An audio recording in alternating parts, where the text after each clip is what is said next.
মজা কি মজা, আমার এখন ভরপুর টাকা পয়সা, কি মজা কি মজা। এখন শুধু কলা বেচবো আর টাকা কামাবো। আহ কি মজা কি মজা।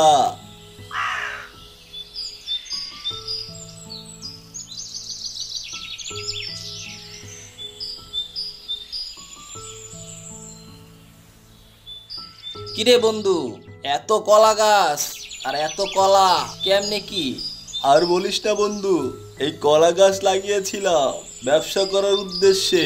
এখন তো দেখি ভালোই ফলন হয়েছে, আর কিছুদিন পর মনে হয় আমি বনের রাজা হয়ে যাব, এত পরিমাণ টাকা কামাবো।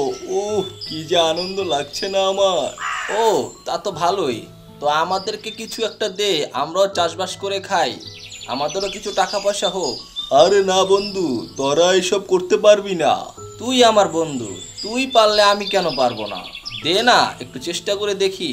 না না পারবি না, এখানে অনেক পরিশ্রম করতে হয়, আর এই পরিশ্রম তুই করতে পারবি না। তুই তো আমার বন্ধু, আমি তো তোকে চিনি। তুই তো এমনিতেই নিজের গায়ে নিজেকে টোকা দিস না ব্যথা পাবি বলে, আর এই পরিশ্রম তোর দ্বারা সম্ভব না। তুই দিবি না সেটা বল, আর এখন বলছিস আমি পারবো না, এটা একটা অজুহাত মাত্র। তুই দিবি কিনা সেটা বল। আরে বোকা, আমি তো বললাম তুই পারবি না। আচ্ছা ঠিক আছে বন্ধু, তুই থাক, আমি চলে গেলাম। কোথায় যাবি এখন? যাই, গিয়ে দেখি শিয়াল ছানার সাথে একটু কথা বলে সে কি বলে। আচ্ছা ঠিক আছে, যা।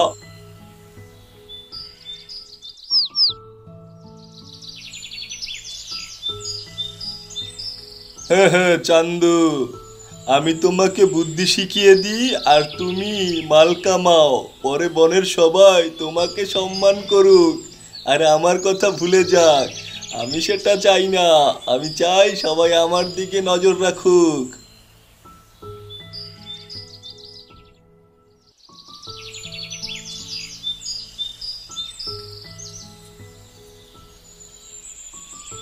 কিরে বন্ধু, তোর মন খারাপ কেন রে?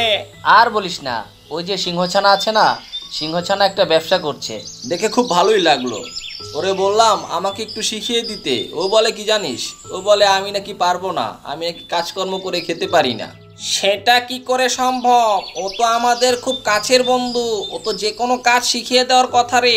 আমার তো কথা ওইখানেই, তবে একটা জিনিস আমার মাথায় খুবই ঘুরপাক খাচ্ছে। কি ঘুরপাক খাচ্ছে তোর মাথায়, বল তো দেখি শুনি। আরে ভাই শোন, আমার মনে হয় কি ও ওর কোনো কাজ আমাদেরকে শিখাবে না। আরে না না, এরকমটা চিন্তা করছিস কেন শুধু শুধু? বাদ দে। ঠিক বলেছিস, বন্ধুদের নিয়ে এরকম চিন্তা ভাবনা করাটা ঠিক না। তো এখন কি করতে পারি বলতো? তুই একটা কাজ কর, সিংহছানা যেরকম কাজ করছে তুইও সেরকম কাজ কর, তাহলেই তো হয়ে যায়।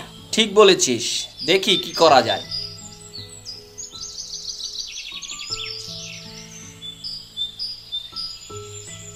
ওরে, তুমি এখন আমার মতো কাজ শুরু করেছো তাই না? চিন্তা করো না, রাতের বেলায় দেখবে এগুলো সব মাটিতে শুয়ে পড়েছে, আর সকালে যখন আসবে দেখবে তোমার সমস্ত ফলন শেষ হয়ে গেছে।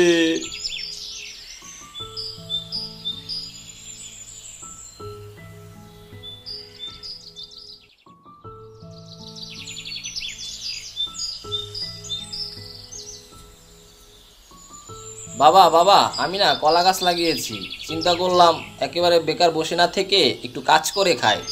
ওদিকে সিংহছানা ভালোই তো কলা গাছ লাগিয়ে ফলন উৎপাদন করে খাচ্ছে, তার তো ভালো টাকা পয়সাই হয়েছে বাবা। এই জন্য চিন্তা করলাম আমিও কলা গাছের চাষ করি। ঠিক চিন্তা করেছো বাবা, এই বয়সে এরকম উদ্যোগ নেওয়া ভালো লক্ষণ। তুমি দেখবে এরকম চিন্তা ভাবনাই একদিন তোমাকে বড় করে দিবে। সেটাই বাবা, দোয়া করো।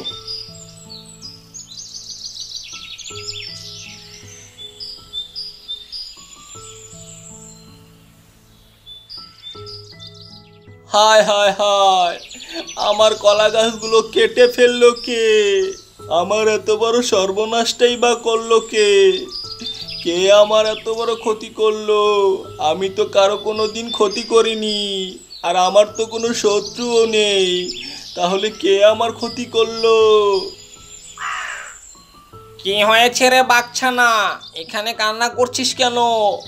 আর বলিস না, কে যেন রাতে আমার কলা গাছগুলোকে কেটে রেখে গেছে, সে মনে হয় চায় যে আমি কোনো কাজ করে উন্নতি করতে না পারি, আমার ভাগ্যের পরিবর্তন করতে না পারি। চিন্তা করিস না বন্ধু, সৎ লোক কখনো কোথাও আটকায় না।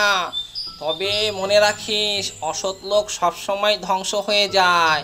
বন্ধুরা, আমাদের আশেপাশে থাকা যতগুলো বন্ধু বান্ধব রয়েছে তাদের ভিতরে অনেকেই আছে এরকম ছদ্মবেশী মুখোশধারী, যারা কিনা চায় না আমরা কখনো উন্নতি করতে পারি। আমাদের ভিডিওটা ভালো লেগে থাকলে অবশ্যই লাইক কমেন্ট শেয়ার করতে ভুলবেন না।